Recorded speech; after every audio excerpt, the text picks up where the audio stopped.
Bakit ayaw? Naputol. Sakyan mo, tulak natin. Baba natin to. Bigat, big bike.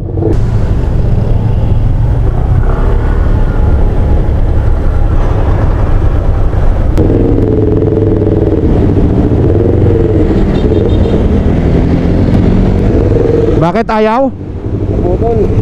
Sakyan mo, tulak natin. Iahon mo rito. Yan, sige, sakyan mo. Baba natin to.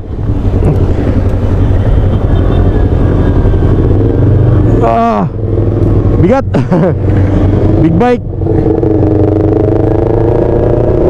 Naputol yung. Naputol rat ko. Saan mo bibilhan yan? Yan. Saan? EDSA ako eh. Saan tayo pupunta? Dito lang.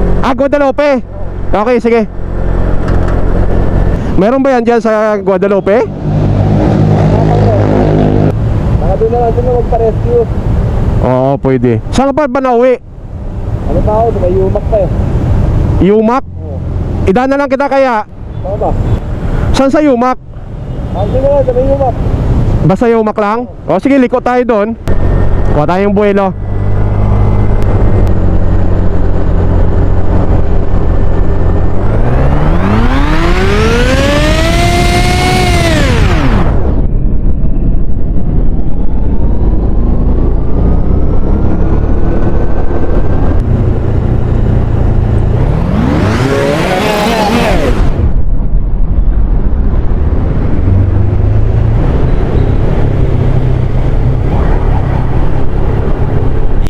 Minutes later. Diyan ka lang? Sige, ingat. So ayun no, iniiwan na natin doon. Ano ba yun? 250cc ba yun na Rossi? Akala ko anong una 400cc na scrambler, no?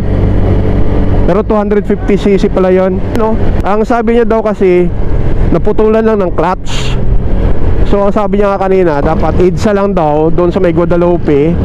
Kaso dito lang din naman pala sa may Yumak. Sana mapapalitan yan clutch.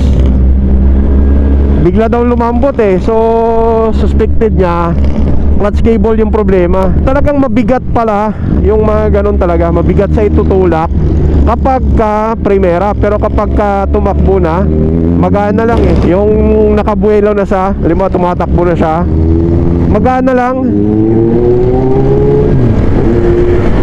Parang kasing bigat lang ng ng NMAX itulak. Siguro dahil sa yung gulong, no? Malalaki kasi yung gulong. Kaya talagang i-expect mo talaga na may kabigatan siya kapag nagbubuelo ka pa lang.